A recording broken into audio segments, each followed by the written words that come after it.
Friends, welcome to our channel. Friends, आज आपण भारतीय संविधानावर आधारित काही महत्त्वाची प्रश्न उत्तरे पाहूया. तर फ्रेंड्स, व्हिडिओ पूर्ण बघा, लाईक, कमेंट, शेअर करा आणि सबस्क्राइब करायला अजिबात विसरू नका. तर ही महत्त्वाची प्रश्न उत्तरे आपल्या राज्यघटनेवर आधारित आहेत आणि ही सर्व परीक्षेकरिता means MPSC, UPSC, law entrance, यवतला CET, सर्व एंट्रन्स एक्झाम करिता, सरळ सेवा भरती, पोलीस भरती सर्व परीक्षांकरिता उपयुक्त आहे. तर फ्रेंड्स, पाहूया प्रश्न आणि उत्तर. Question number 1. मूलभूत अधिकार कोणत्या आर्टिकल मध्ये समाविष्ट केले आहेत?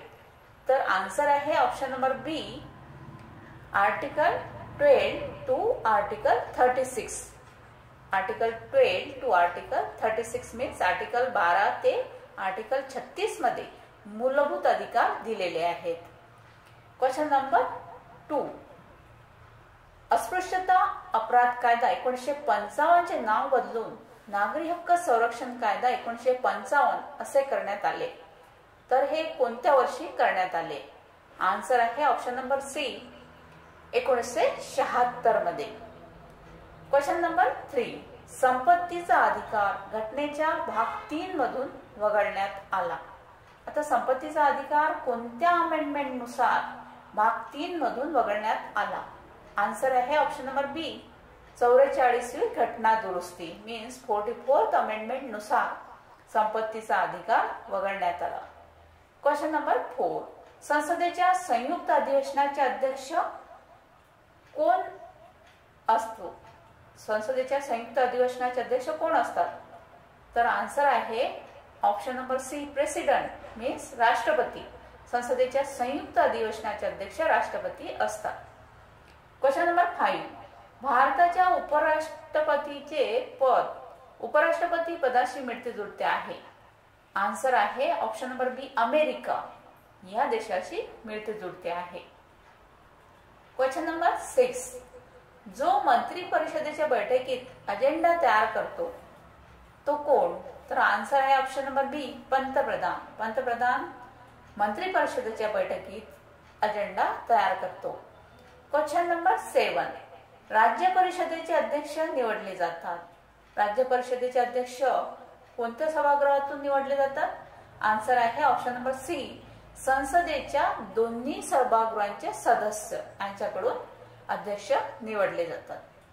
Question number 8. खालीलपैकी कोणते राज्य धोरणाच्या निर्देशक तत्वांचे उद्दिष्ट नाही? आन्सर आहे ऑप्शन नंबर सी, धार्मिक राज्य स्थापन करणे हे निर्देशक तत्वाचे उद्दिष्ट नाही. Question number 9. सरकारचे एकात्मक आणि संघीय म्हणून वर्गीकरण या आधारावर आहे. आन्सर आहे ऑप्शन नंबर बी, शक्तीचे विभाजन. Question number 10. भारतीय राज्यघटनेतील बहुतांश तरतुदीद्वारे सुधारित केले जाऊ शकते. तर बहुतांश अमेंडमेंट कोण करू शकतो आपल्या राज्यघटनेमध्ये दुरुस्ती? आन्सर आहे ऑप्शन नंबर ए, संसद. संसदेकडून राज्यघटनेमध्ये दुरुस्ती होऊ शकते, काही तरतुदी निर्माण होऊ शकतात आणि अमेंडमेंट होते.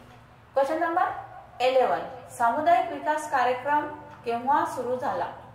आन्सर आहे ऑप्शन नंबर बी, 2 ऑक्टोबर 1952 मध्ये मीन्स 2 ऑक्टोबर 1952 मध्ये सामुदायिक विकास कार्यक्रमाला सुरुवात झाली. तर फ्रेंड्स, हा सुद्धा महत्त्वाचा प्रश्न होता. Question number 12. राजकीय एकजिन्सीपणा हे एक वैशिष्ट्य आहे. आन्सर आहे ऑप्शन नंबर बी, संसदीय व्यवस्था. संसदीय व्यवस्था हे एक वैशिष्ट्य आहे. Question number 13. ग्रामपंचायत हे स्वयंशासनाचे एकक म्हणून आयोजित करणे याचे एक उदाहरण आहे. आन्सर आहे ऑप्शन नंबर सी, गांधीवादी तत्व. Question number 14.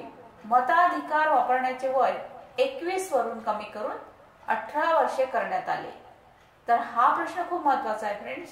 नेहमी विचारण्यात येतो की मताधिकार वापरण्याचे वय ज्याला मतदान करण्याचा हक्क प्राप्त होतो ते 21 वर्षावरून कमी करून 18 वर्षे करण्यात आले. ते कोणत्या घटना दुरुस्तीनुसार?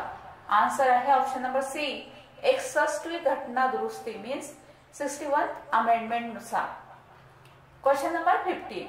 भारताचे राष्ट्रपती लोकसभेचे विघटन करू शकतात. तर भारताचे राष्ट्रपती लोकसभेचे विघटन म्हणजे आन्सर आहे ऑप्शन नंबर डी मंत्रिमंडळ. मंत्रिमंडळाचे विघटन करू शकतात. Question number 16.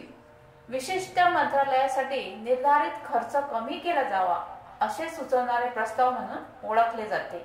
आन्सर आहे ऑप्शन नंबर बी कट मोशन. Question number 17. भारतात सरकारचे प्रमुख कोण आहेत. आन्सर आहे ऑप्शन नंबर बी पंतप्रधान. भारतात सरकारचे प्रमुख पंतप्रधान असतात. Question number 18.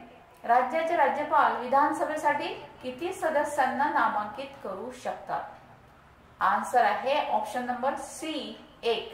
राज्याचे राज्यपाल विधानसभेसाठी 1 सदस्याला नामांकित करू शकतात. Question number 19. संसद सदस्याने सलगपणे स्वतःला वगळल्यास त्याचे सदस्यत्व स्वतः सलग किती दिवस ऑब्सेंट राहिल्यानंतर आपले सदस्यत्व गमावू शकतो. तर आन्सर आहे सलग 60 दिवस. सलग 60 दिवस सभागृहाच्या बैठकीला संसद सदस्य ऑब्सेंट राहिल्यास सदस्यत्व गमावू शकतो. Question number 20. भारतात एखादी व्यक्ती संसदेचा सदस्य न राहता मंत्री परिषदेचा सदस्य होऊ शकतो. जास्तीत जास्त किती कालावधीपर्यंत मंत्री परिषदेचा सदस्य होऊ शकतो. तर आन्सर आहे ऑप्शन नंबर बी 6 महिने. 6 महिन्याकरिता फक्त मंत्री परिषदेचा सदस्य होऊ शकतो. Question number 21. खालीलपैकी कोणते अधिकार भारताच्या राष्ट्रपतींना दिले जातात. आन्सर आहे option number C D 0. Question number 22. लोकलेखा समिती आपला अहवाल सादर करते. कोणाला सादर करते. तर आन्सर आहे ऑप्शन नंबर डी पार्लमेंट. पार्लमेंटला सादर केले जाते. Question number 23. बजेटचा महसूल अंदाज कोण तयार करतो. आन्सर आहे ऑप्शन नंबर बी केंद्रीय अर्थ मंत्रालय. Question number 24. सरकारच्या उधळपट्टीची तपासणी करणारी समिती कोणती. आन्सर आहे ऑप्शन नंबर बी अंदाज समिती. Question number 25. बजेट हे नियंत्रणाचे साधन आहे. तर कोण नियंत्रित करतो. आन्सर आहे ऑप्शन नंबर सी विधिमंडळ. विधिमंडळकडून बजेट बनवले जाते. तर फ्रेंड्स हे होते आपल्या राज्यघटनेवर आधारित प्रश्न आणि उत्तर. थँक्यू.